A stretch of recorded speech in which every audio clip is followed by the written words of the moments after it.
Public, मी तुमच्या सर्वांची लाडकी rowdy. तर आपण चाललो होतो आज बसनं कॉलेजला, कारण आपली ट्रेन होती आज लेट. मग म्हटलं जायचं तसंच.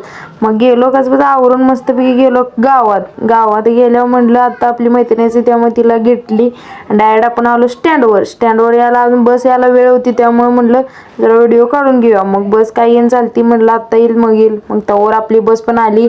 बसायला जागा नव्हती, त्यामुळे आपण उभाच राहिलो होतो. मग तवर मॅडमने आपलं तिकीट पण काढलं, दोघींचं संघ काढलं होतं, त्यामुळे काही शे नाही. मग कसं तर आलो सांगलीत. एकदा सांगलीत आल्यावर उतरलो. मग आपल्याला जायचं होतं आता कारखान्याला जायचं, बस लागते तिथं जाऊन उभारलो. त्यामुळे काय नमोदी द्यायची होती, तिच्या वाट बघत पण थांबलो. मग पुढे आल्यावरती दिसले की आपली सांगली जिल्ह्यातली बा पर्यटन स्थळांचा काय पोस्टरच लावला होता. मग पुढे आल्यावर जरा खायला पण घेतलं, सकाळी चहा पिला नव्हता. मग तवर आपली बस पण आली आणि बसलो. बसमध्ये आपल्या मॅडम पण आलत्या. मग जरा व्हिडिओ काढायचा म्हटलं, तवर काय कंडक्टर काका तिकीट काढाल, तर मग घेतलं काढून तिकीट. मग तवर आपलं डायरेक्ट आलो कारखान्यावर आता म्हटलं जायचं आपल्या कॉलेजला. मग चालत गेलो डायरेक्ट आपण कॉलेजमध्ये. मग आज कॉलेजमध्ये आतमध्ये आलो, जरा व्हिडिओ काढला. मग आजचा ब्लॉग कसा वाटला नक्की सांगा.